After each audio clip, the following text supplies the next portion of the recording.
Hello everyone. आज electrostatics का lecture 6 है और हम गाउस लॉ की एप्लीकेशंस पढ़ रहे हैं। तो गाउस लॉ की जो थर्ड एप्लीकेशन है कि अगर दो अपोजिटली चार्ज प्लेट्स हैं पॉजिटिव एंड नेगेटिव तो उसके दरमियान में इलेक्ट्रिक फील्ड कितना होगा। तो इलेक्ट्रिक फील्ड मालूम करना है तो इसका मतलब ये है कि हमने गाउस लॉ अप्लाई करना है। तो गाउस लॉ क्या होता है हम जानते हैं कि जो फाई टोटल फ्लक्स किसी भी क्लोज सरफेस में से इक्वल होता है 1/ε0 times total charge enclose by that surface. किसी भी क्लोज सरफेस में से, शेप पे डिपेंड नहीं करता, किसी भी क्लोज सरफेस में से जो टोटल फ्लक्स होता है 1/ε0 times multiply by Q enclose, जितना चार्ज उस सरफेस के अंदर इनक्लोज होता है। तो हमने यहाँ पे भी गाउस लॉ अप्लाई करके इलेक्ट्रिक फील्ड मालूम करना है। तो उसके लिए पहले देखें इलेक्ट्रिक फील्ड है कैसा। पॉजिटिव से नेगेटिव की तरफ दो कंडक्टिंग चार्ज प्लेट्स हैं और उसमें इलेक्ट्रिक फील्ड पॉजिटिव से नेगेटिव की तरफ है। जब इस केस में इलेक्ट्रिक फील्ड डाउनवर्ड है, पॉजिटिव से नेगेटिव है, तो ये कंडक्टिंग है। कंडक्टिंग प्लेट, ये भी कंडक्टिंग प्लेट है, ये भी कंडक्टिंग प्लेट है, इसके दरमियान में इलेक्ट्रिक फील्ड है। तो देखें कि इसका जितना भी पॉजिटिव चार्ज होगा और इसका जितना भी नेगेटिव चार्ज होगा वो इस सरफेस पे आ जाएगा, क्योंकि इन पॉजिटिव और नेगेटिव के दरमियान में अट्रैक्शन होगी। तो नेगेटिव इसके पॉजिटिव को अपनी तरफ शिफ्ट करेगा और ये पॉजिटिव इसके नेगेटिव को अपनी तरफ शिफ्ट करेगा। तो यहाँ पे चार्ज जो है वो इसकी सरफेस पे आएगा, मींस ऊपर जो चार्ज होगा और यहाँ पे जो चार्ज होगा वो ज़ीरो होगा, चार्ज सरफेस पे आ जाएगा। और अगर ये मेटल है तो डेफिनेटली हमने फर्स्ट एप्लीकेशन पढ़ी है कि मेटल में इलेक्ट्रिक फील्ड जो होता है वो ज़ीरो होता है, क्योंकि चार्ज सिर्फ सरफेस पे आ जाता है। तो हमने अब गाउस लॉ अप्लाई करके इसके दरमियान में किसी एक पॉइंट पे इलेक्ट्रिक फील्ड मालूम करना है, फॉर एग्जांपल इस पॉइंट पे। तो इलेक्ट्रिक फील्ड मालूम करने के लिए हमें एक क्लोज सरफेस लेनी है ताकि हम गाउस लॉ अप्लाई कर सकें। गाउस लॉ अप्लाई होता है क्लोज सरफेस के लिए, और वो क्लोज सरफेस को हम क्या कहते हैं, जब हमारे पास यहाँ पे क्लोज सरफेस अवेलेबल नहीं है हम खुद से ड्रा करते हैं कि कोई क्लोज सरफेस ड्रा कर लेते हैं, तो देखते हैं कि उस क्लोज सरफेस में से कितना फ्लक्स पास करेगा। तो उस सरफेस को कहते हैं गाउसियन सरफेस, जो कि हम इमेजिनरी लेट करते हैं। तो यहाँ पे हम एक सरफेस लेट करेंगे। कैसी सरफेस लेट करें, तो लास्ट टाइम मैंने आपको बताया था कि अगर इलेक्ट्रिक फील्ड रेडियली होगा तो फिर उसकी जो गाउसियन सरफेस होगी वो स्फेरिकल होगी, और अगर इलेक्ट्रिक फील्ड स्ट्रेट लाइन में होगा तो दो पॉसिबिलिटी हैं, या तो सिलेंडर आप गाउसियन सरफेस ले लें या फिर आप पिल बॉक्स ले लें। तो हमने लास्ट एप्लीकेशन के अंदर सिलेंडर को लेट किया था। अब हम यहाँ पे अज्यूम कर लेते हैं अपनी गाउसियन सरफेस को एक क्यूब और पिल बॉक्स। तो पिल बॉक्स को अगर मैं यहाँ पे सेंटर पे बनाऊँ तो जितना एंटर होगा फ्लक्स उतना ही लीव करेगा, तो फ्लक्स ज़ीरो हो जाएगा।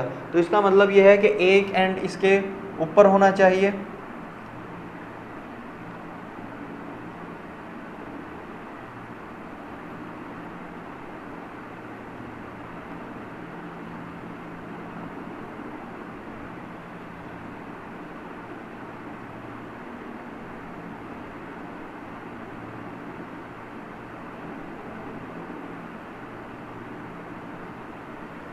अब ये हमने पिल बॉक्स लेट कर लिया।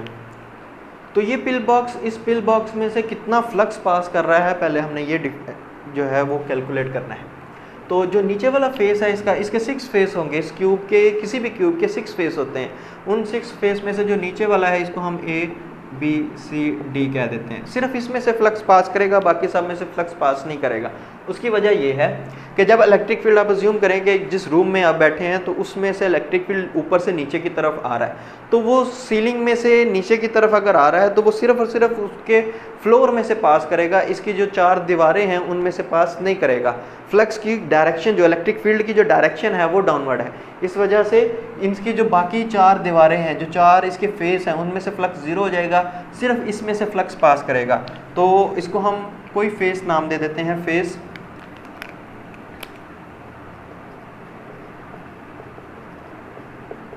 Face A B C D में से जो फ्लक्स पास करेगा वो किसके इक्वल होगा, तो phi will be equal to E dot A। तो इलेक्ट्रिक फील्ड और एरिया वेक्टर का डॉट प्रोडक्ट, तो electric field E and cos of angle between A and E। Electric field तो डाउनवर्ड है और इसका अगर एरिया वेक्टर देखा जाए तो एरिया वेक्टर भी डाउनवर्ड है। तो दोनों के दरमियान में जो एंगल है इलेक्ट्रिक फील्ड में और एरिया वेक्टर में वो ज़ीरो है, तो कॉस ज़ीरो आएगा। तो आंसर आया EA। इसको फाई 1 कह देते हैं, ये फर्स्ट वाले फेस में से है। तो ये तो हमारा फर्स्ट फेस में से फ्लक्स आ गया। हमें अब क्या मालूम करना है, हमने असल में तो इलेक्ट्रिक फील्ड मालूम करना है, लेकिन हमें पहले पूरे गाशियन सरफेस में से फ्लक्स मालूम करना है। ये गाशियन सरफेस के एक फेज का फ्लक्स आया है। अब बाकी चार का जो फ्लक्स होगा, चार जो दीवारें हैं इसकी, इनका जो फ्लक्स होगा वो ज़ीरो होगा। इसका मतलब ये है कि जो φ2 है इक्वल होगा φ3 के, इक्वल होगा φ4 के, इक्वल होगा φ5 के, और इक्वल हो जाएगा 0 के। और इसकी वजह क्या है, इसकी वजह यह है कि एरिया वेक्टर इसका इस तरफ है और इलेक्ट्रिक फील्ड डाउनवर्ड है, दोनों के दरमियान में एंगल 90 डिग्रीज बनेगा। तो एंगल 90 होने की वजह से इन सब का आंसर जो है वो 0 आया। 5 फेज कंप्लीट हो गए। अब एक रह गया जो कि सबसे ऊपर है, ये वाला।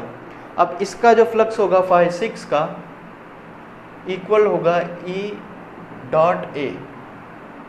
ओपन करें इसको तो ये आएगा EA and cos of theta, कोई भी एंगल है, अभी हम एंगल बाद में डिसाइड कर लेते हैं। इलेक्ट्रिक फील्ड देखें कि इस जगह पे क्योंकि चार्ज 0 है, तो चार्ज 0 होने की वजह से इलेक्ट्रिक फील्ड भी क्या होगा, 0 होगा। इनसाइड अ कंडक्टिंग स्फीयर, जैसे आपने देखा था एक मेटल के अंदर जो इलेक्ट्रिक फील्ड होता है वो 0 होता है, चार्ज सिर्फ सरफेस पे होता है, तो इसके इनसाइड इलेक्ट्रिक फील्ड 0 है। तो इलेक्ट्रिक फील्ड 0 होने की वजह से एरिया की जो भी वैल्यू है, कॉज ऑफ थीटा की जो भी वैल्यू है, आंसर मल्टीप्लाई होकर 0 आएगा। तो φ6 का आंसर 0 आ गया। तो अब हम टोटल फ्लक्स बता सकते हैं कि टोटल फ्लक्स किसके इक्वल है। टोटल फ्लक्स किसके इक्वल होगा, टोटल फ्लक्स सबको ऐड कर लें। 5 तो 0 हैं, सिर्फ एक नॉन 0 है। जो टोटल फ्लक्स होगा φ total is equal to EA plus 0 plus 0 plus 0, सबका आंसर 0 है, तो ये EA आएगा। अब हम अप्लाई करेंगे according to Gauss law. Gauss law हमें क्या बताता है कि जो φ टोटल है वो 1/ε0 टाइम्स टोटल चार्ज इनक्लोज्ड है। तो ये 1/ε0 total charge enclosed and EA। कितना चार्ज इनक्लोज हो रहा है, जितना चार्ज इसका एरिया A है, इस एरिया A के नीचे नीचे इस फेस का एरिया A है, इस A एरिया से नीचे नीचे जितना चार्ज आएगा इस शीट का वो इसके अंदर इनक्लोज होगा। तो सेम उसी तरीके से कि अगर हमें सरफेस चार्ज डेंसिटी पता है तो अगर हम उसको एरिया से मल्टीप्लाई कर दें तो वो चार्ज बन जाएगा।